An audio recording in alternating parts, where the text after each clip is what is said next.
Welcome to Unity Fort Worth. This is Thursday, December 10th, 2020, and this is Morning Pray-In. If you're a little confused on what's happening with the time, that's okay. This is new this week. We've started doing our pray-ins at 8:15 Central Time, followed by the morning meditation at 8:30 Central Time. So know that if you didn't quite get aligned in the right times at the right place, there's a reason for that. We'll follow this schedule at least through December, if not longer, but at least through December. So with that, let's begin this morning with our reading of the daily word.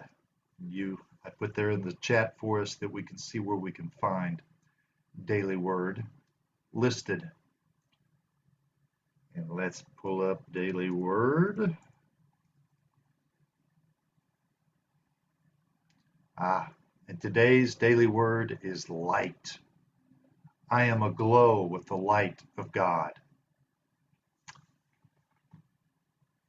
Let's put that in the chat for us. I am aglow with the light of God.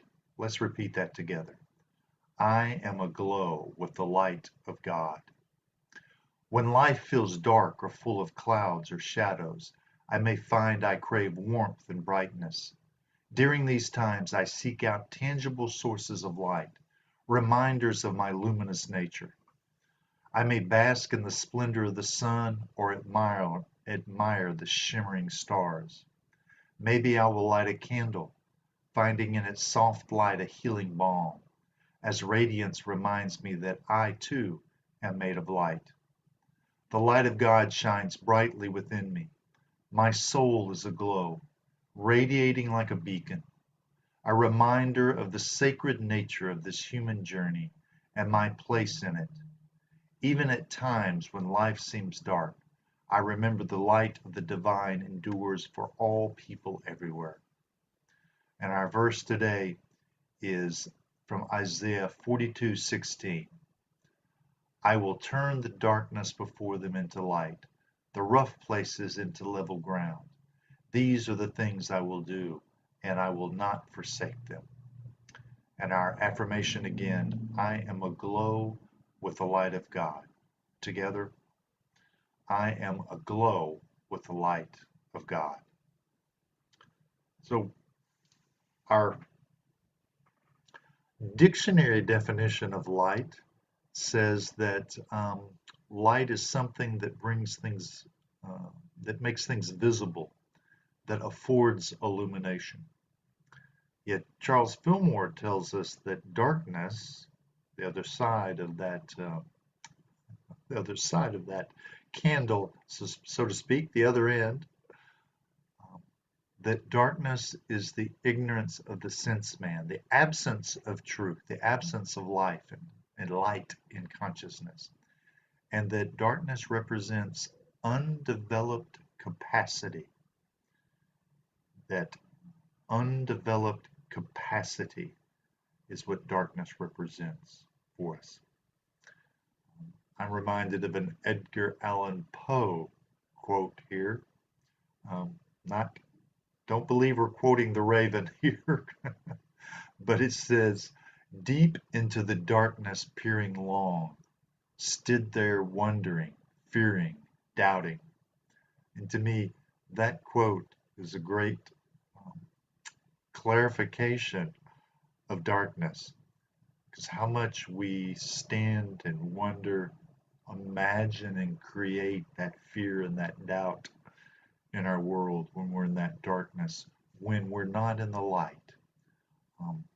And that light, as Charles Fillmore, the co-founder of Unity, describes for us, that light is the symbol of intelligence, the symbol of wisdom. And when Jesus said, I am the light of the world, he was telling us that he meant that he was the expresser of the truth, capital T, truth, in all its aspects. And that verse is, I am the light of the world. He who follows me will not walk in darkness, but will have the light of life. Jesus Christ was often symbolizing to us in what's accredited to him. And in this case it's symbolizing the spiritual awareness that's awakened in you and I, that was awakened in him. And here the word light is used to identify that understanding of awakened, because there's two meanings, metaphysical meanings to light. One is living intelligence, and the other is spiritual awareness. And in this verse, when he's using the lines light of life, this is living intelligence. Yeah.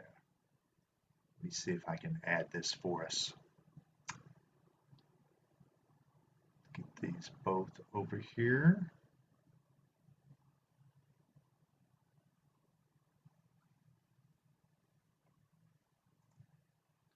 So, light of life is living intelligence, and light of the world is spiritual awareness in us, spiritual awareness. So, in essence, when we take this statement that comes from John 8, it says, I am the light of the world. He who follows me will not walk in darkness, but will have the light of life. Or we can say, I am spiritual awareness here in this experience, this earthly experience. And as I live this, I will not live in ignorance of truth, but will have living intelligence.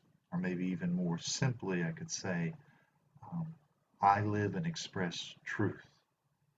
And spiritually aware and living from and as spiritual intelligence.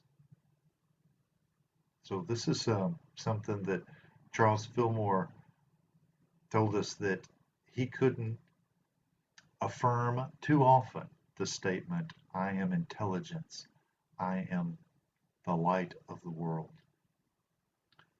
And even his co-founder in Unity, Myrtle Fillmore, tells us that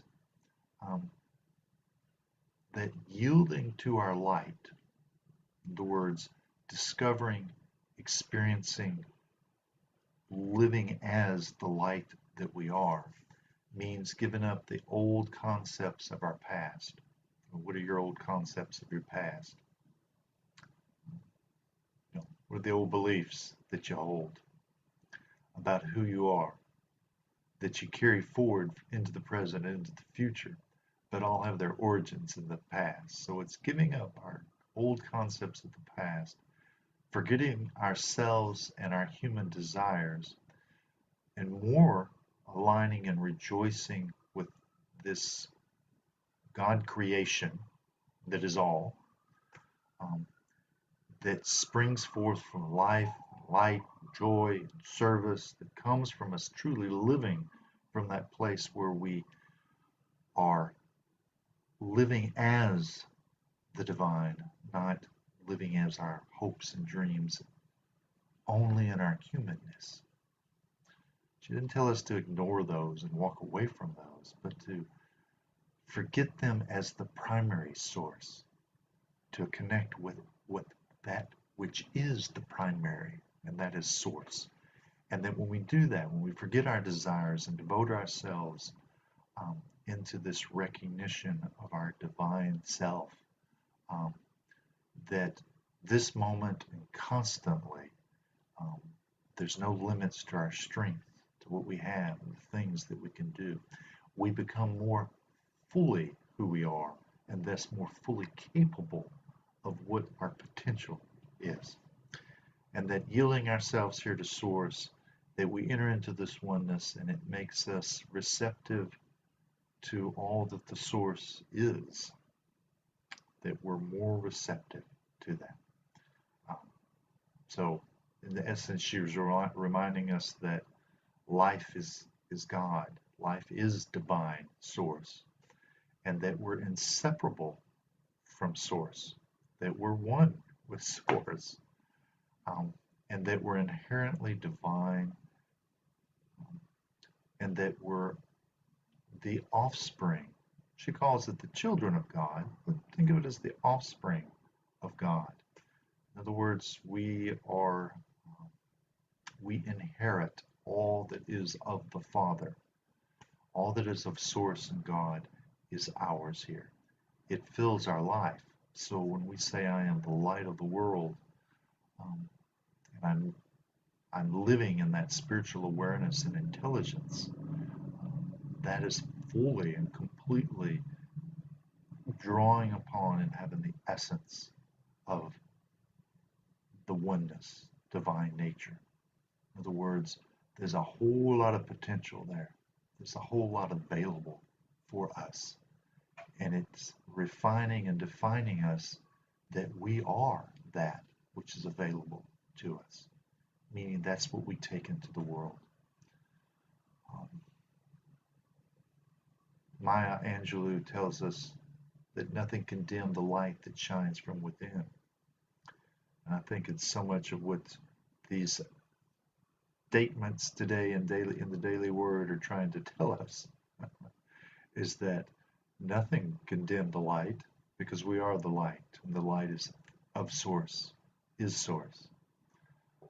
And it does shine from within. It's not an external, I have a light switch here I can turn on and off. It doesn't come from without, it comes from within. And with that, invite us. Let's take that wonderful statement today of, I am aglow with the light of God. I am aglow as God light. I am aglow with light. So as we settle in here and recognize, and relax into recognizing who we are, where we're at, that in this moment in our chair, wherever we're at in our room, whatever our day may bring for us, whatever our expectations of our prayer requests and the requests of others, that we have the ability to relax and settle in, to let ourselves be present here in this moment, aware of this moment. And in doing so, we concentrate on the fact that there's one thing taking place here, one divine power, one source, one presence.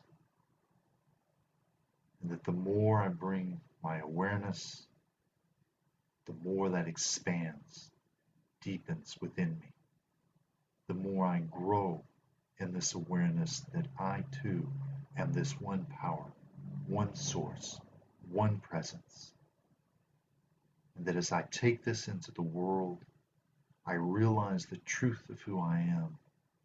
The world opens up and I see light shining forth, not only from within me, but from within all.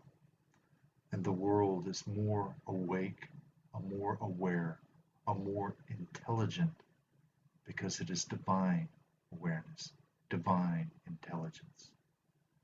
In my prayer requests, all that I seek and desire in the world flows from that light, and it illuminates and reveals to me the path I am to walk, the words I am to say, the people I am to love and embrace, and the humanity that I am a part of and gifted because I see in them that same divine presence.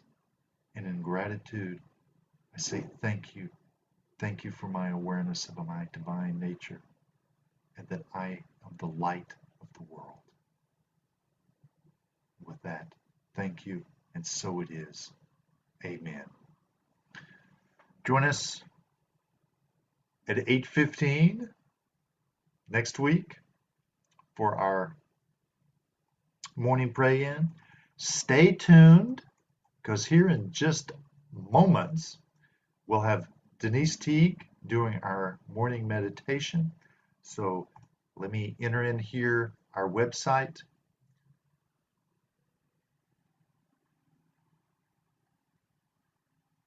unityfortworth.org. Hope you check that out. I'm going to say goodbye. See you next time. Have a wonderful and blessed day. Thank you for those that joined us, and I hope you remember that to say today and claim, I am the light of the world. See y'all soon.